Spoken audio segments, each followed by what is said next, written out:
are watching the Fan Club. You're watching the Fan Club. And you're watching the Fan Club. Do you know what time it is? And you know what time it is. It's time for the Fan Club. Let's go. Hey! I can't do this on my own, cause you know things ain't always sweet when you out here in these streets. But my morpher when it morphed, I made a fake. The one and only Steve Burns, everybody.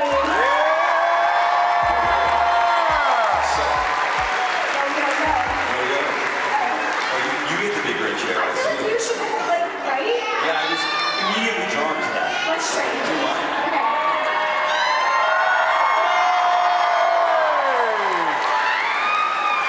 How does it feel? Appropriate. Yeah. You know, I actually have the original big red chair. They gave it to me when I left the show. And it's my laundry chair. That's like the chair that like accumulates. Yeah. Well, I had it forever, right? And then I got a puppy, right? Years and years ago. And the first thing my puppy did was like sit on that chair. And I was like, no, that's cool.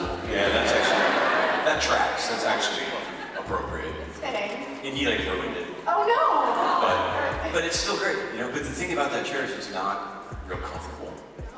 Because it's just such a weird piece of furniture, and arms are up here, and it's like super deep. And there's no way to sit in it unless you throw the leg. And then it's really nice. I feel like, Steve, we need like back support. That's so important too, you know? Like, but you look so comfortable right now. What's that? You look so comfortable. Yeah, this is correct. This is how I'm supposed to be. This is me in an appropriate state. How's the weekend been so far? It's been really good. The weather is gorgeous. I thought it was going to be like cold and stuff. It's beautiful outside. Let's go outside.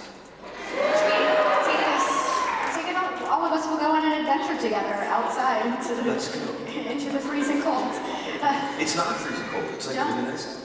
Right. Well, I mean, the first time I think I spoke with you, you've gone to Antarctica, so like you've done the cold thing before. I have been very cold. Yeah, I still haven't like worked on the layering and bundling up. So since you have been to so many wonderful places all around the world, I wanted to know, Steve, what would be a fictional place that you would like to visit? Oh, what a good question. You're so good at this stuff. Stop it. A fictional place to go. Oh, boy. Middle Earth.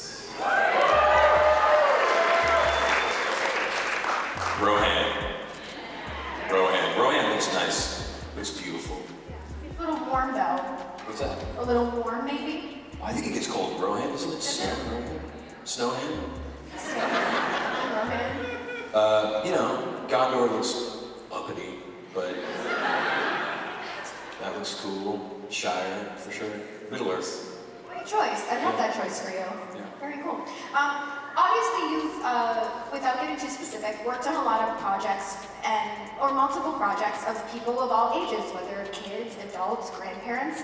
How do you get into the headspace, or is there even a different headspace doing shows for kids versus adults? Yeah, for sure. You know, I always say, you know, I was a very unlikely choice to be involved in children's television, right? I didn't, it wasn't something I had ever thought about. It wasn't something that I felt qualified to do. And I never approached it as though it were for children, necessarily. I just approached it like with as much sincerity as I could, and as much authenticity as I could find for it. I took it very seriously, and working in children's media for so long, without trying to sound like a jerk, I don't like most of what I see, you know, because I believe that people don't really bring their A game to kids media as much as they should, and you gotta bring your A game to make it good. That's a hard audience, you know? And you can bring your C, D, and E game, and it'll sound like this. And you can make $1 billion that way. but you won't do anything good, you know? I mean, if you think of the stuff that lasts forever, it's pretty A-game. You think like Frank Oz, what he was doing, what Jim Henson was doing, what Fred was doing, you know? I call him Fred now. I never met him. But that is some A-game stuff, right? That is some really deep considered work. And for the most part, I don't know about the most part, but very often you just kind of see afterthought stuff. Or you see like a cartoon about all of these puppies that were toys first. So it's just a commercial for toys, you know? You see that kind of stuff. So I guess your question is there a difference between working for children's media, working for adult media? Yeah, I think it's more of a tightrope for kids, and I think it's more important. You know, Mr. Rogers used to say that everything that comes out of the television is automatically a sanctioned piece of caregiving to the child, in the same way that anything that comes out of the stove is safe and edible to the child. And it's just an appliance, and they're assuming that it's okay because you've given them that show, because it's on the iPad that you gave them. So the bar, I think, is higher. Awesome. Do you have like a personal philosophy or a mantra that guides your decisions and actions just through everyday life?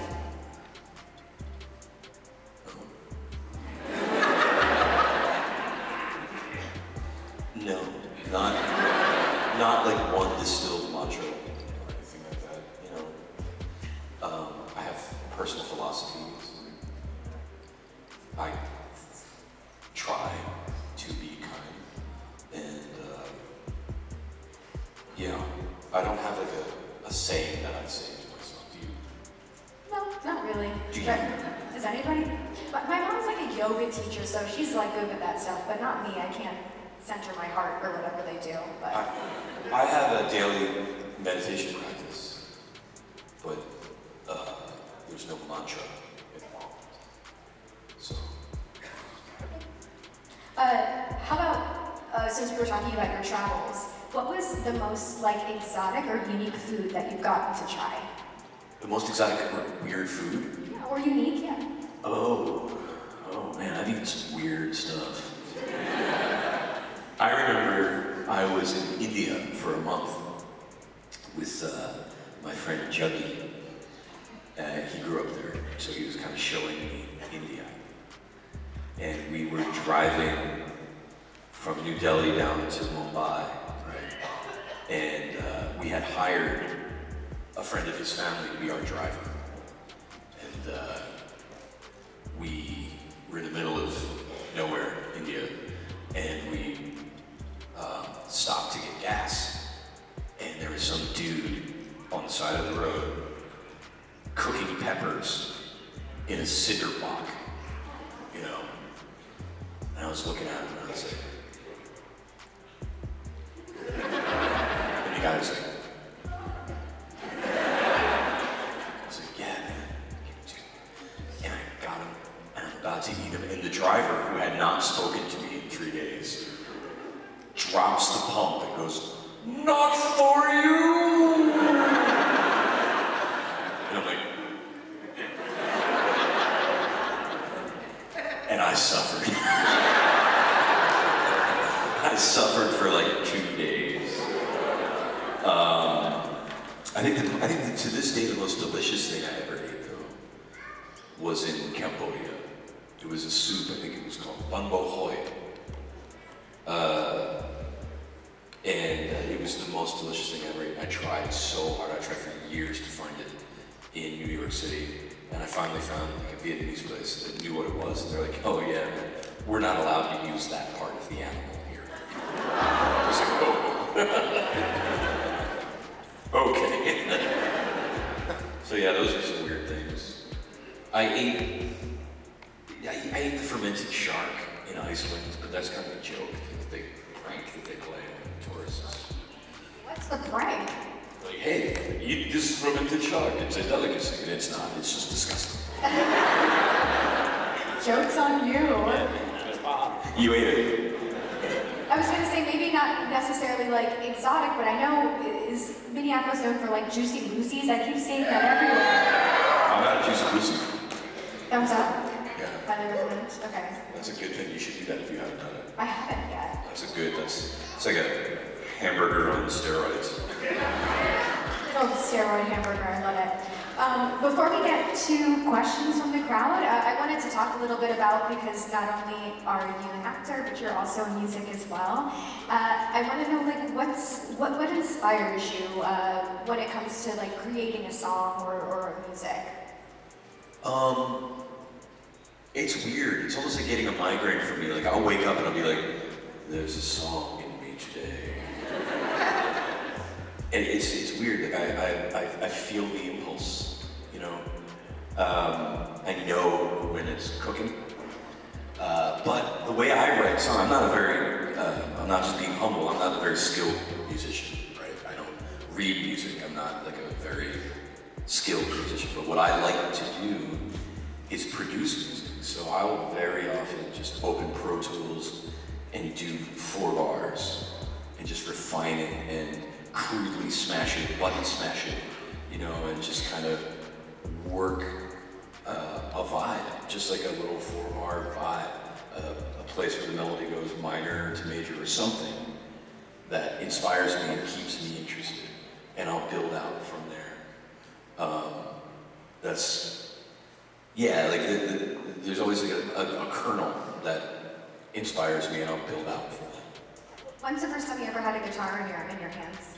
I saw the movie Back to the Future when I was like, I was like completely the demographic for that movie.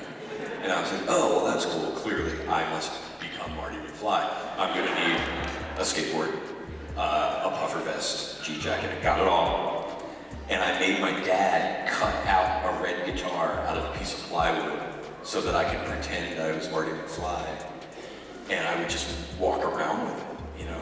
And then my mom was like, we need to get Steve a guitar. So she got me this guitar that I thought was really stuffy looking. It was like an electric acoustic. To me, it just didn't look rock and roll. So I didn't really play it. It lived in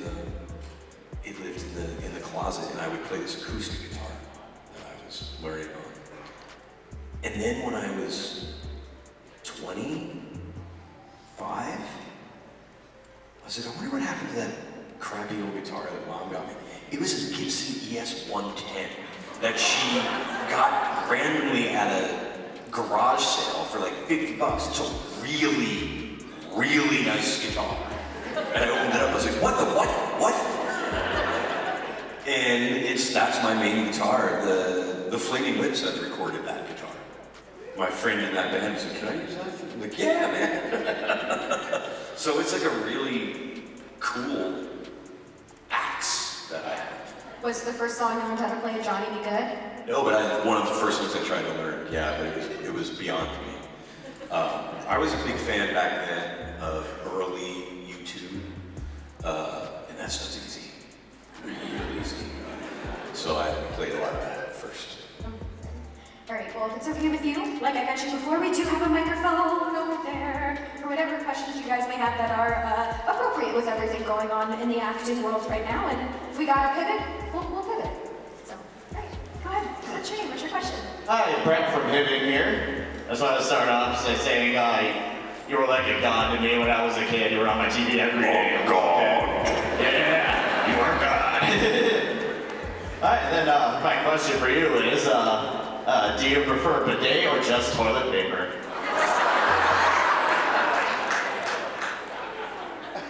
First of all, that's a very personal question.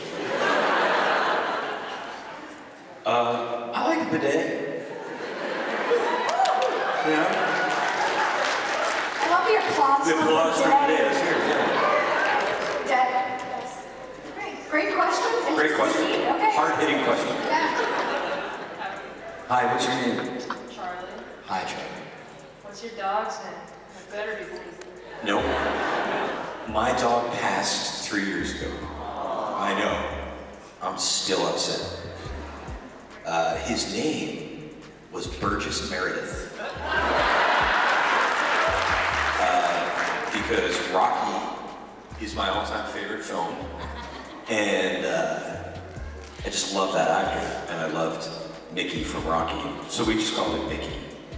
But his name was Burgess Meredith. Great name for a dog. I love that. Hi, Steve. I'm Brooke. Hi. My heart is racing. So I saw you in concert in Minneapolis about 20 years ago. No, you didn't. Yeah, I have the Where did I? CD right here. Where did I play? At the up there. Yeah. Yeah. It's just a big. We were so bad. I'm so sorry. You were kind of a dick though, because I asked you to sign my CD and you didn't sign my CD. That doesn't sound like me. Sound like a god? Why would I not sign this? I would have been thrilled to know that anyone bought it. You were busy. You said you had breakdowns on the stage and everything. Oh, yeah. Yeah, it was not very glamorous when I was touring as a musician. It was just me and like 2 guys. And we would always have the opening slot, because we were terrible. And you had like 5 minutes to get your stuff off the stage. And like I had to do all that myself. So I will totally sign your CD. You weren't a dick though. You were very nice. Okay, well, that's interesting because the way you described it 2 minutes ago was that I was in fact a dick. Okay, yeah, okay, cool. I was just wondering if you're going to play, by any chance, any shows while you're here this weekend. What was that? If you're going to play shows maybe while you're here this weekend. Am I playing a show? No. I'm terrible live. It's You true. were good. Okay. That's okay. Sorry, I will sign your CD. What's your name? My name is Courtney Ross, and welcome to Minneapolis. And I'm also the fiance of George Floyd. And so 3.5 years ago, I was in probably some of the darkest spaces of my life. And going through my TikToks, all of a sudden, you came back to all of us.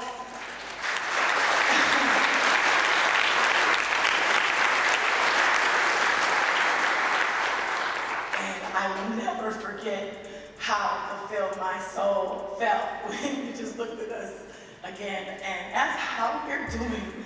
We weren't doing so well. It wasn't just me, it was all of us, especially in Minneapolis. So I'm curious, like, where did that come from? Because your heart just poured out to us. Like, did you just decide one day, or where did it come from, Steve?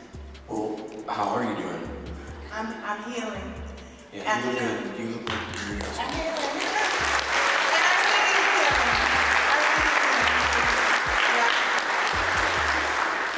The story of that viral video is we rebooted Blue's Clues. We rebooted the television show that I used to do. And I was very involved, right? I was writing, directing, producing. I was like Yoda, you know? I was like the old green guy, the short old green guy who understood the Force, you know? So I was very involved, and I was directing a music video. And someone said, hey, the hosts of the show should do shout-outs for social media. And I was like, hold my beer. I was like, I want to talk. I don't want to talk to the kids. I want to talk to my friends.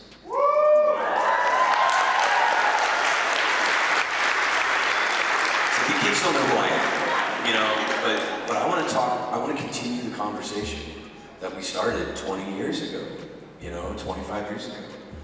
I wanted to, and do it the same way, just scale it up, you know, do it with respect, sincerity, immediacy. And I needed that message as much as anybody else did in that time. And for me, that show, that connection with the camera, as goofy as it was personal and emotional for me, always, when I did that show. And I felt that I had more to say and more to give, and I just very sincerely wanted to check in. And that was during the pandemic, and then just also the internet was such a mean place for a while there. Like everybody was just trolling each other, and everybody, it almost seemed like being a dick was a virtue for some people in that time. Certainly politically, right? Like, it just seemed like the more the dick you were, the stronger you seemed, or something, which I thought was BS. That always bothered me. So I was like, can we use the internet to be a place of connection and respect? Can we also use our phones that way? Those are the things I was thinking. I was thinking, oh, and I'm gonna kick him in childhood. I'm gonna bring up the college thing, you know. And I did, you know. I wanted to say that I never forgot about you guys, because I didn't. And I wanted to just say thank you, say hi. It was all very simple. And I'm beyond grateful and flabbergasted that it had such an impact. So.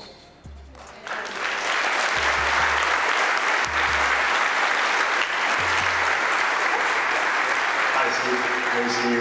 So my question was actually kind of gonna be the same type of thing. After sort of dropping out of the public eye about 20 years ago, that was going to be kind of my question. What made you kind of decide to come back? You kind of answered that already.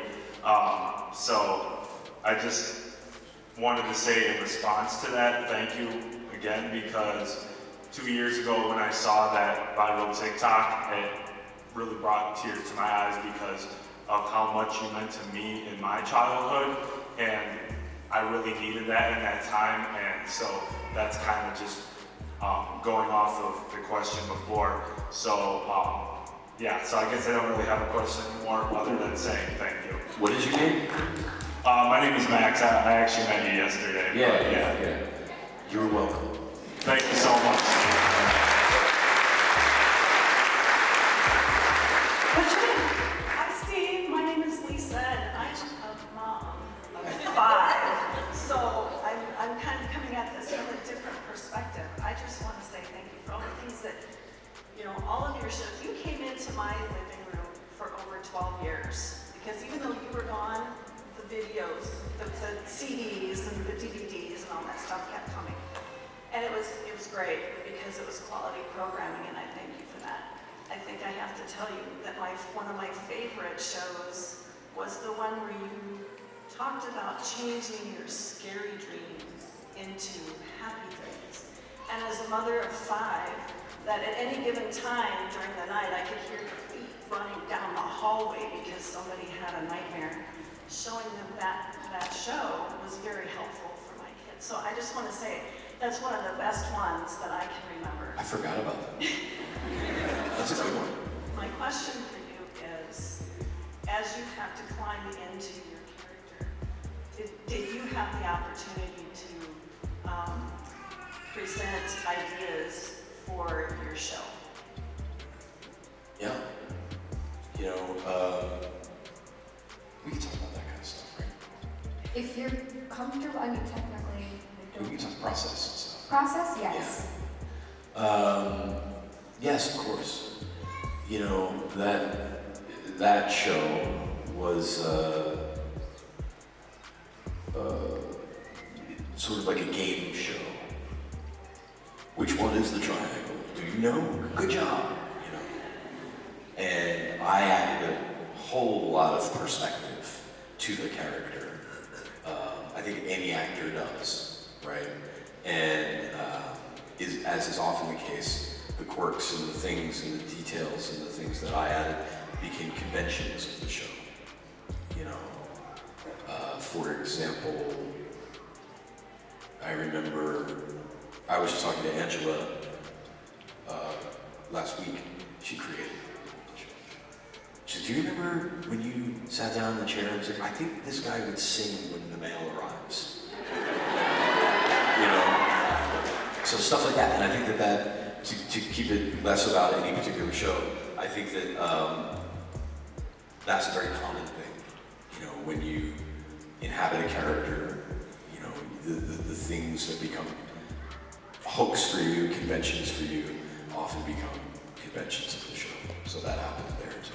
I want to give a special shout out to the Gold Ranger members, Anime King Nick, Chaos Draco, The Arctic Operator, Dig Wyron, Tim Rage, Roderick Hare, Miguel Ortiz, Let's Talk Sports, Papillon Oger, Roderick Ham, Jason Morazes, Willie Maloney, Louis Cairns, Salima Ramirez, Danny Nascimento, Skird, Stephen Heffelman, Thomas Franco, Savage Sal, Tim Brown, Sean Schiffer, The Cosmic Nerd 24, Bruce Walters, and Austin White. Thank you guys so much for your support, and if you want a video shout out like this one, sign up to be a Gold Ranger member today. Thanks for watching this video. If you like this content, you know what to do. Hit that like, hit that subscribe button, and hit that notification bell. You can also become a member. Please join the fan club support team right now. We have a Blue Ranger power-up and a Gold Ranger power-up. This is an awesome way to talk with the fans, join a fan club official chat group. You can also be featured in our videos. At the end of the videos, I will shout you out. That's if you get the Gold Ranger Power-Up membership. Go check it out. Go support the fan club. We love you guys, and thanks for watching. Peace. Hi, we're Bulk and Skull. We have been requested by the fan club to say something funny.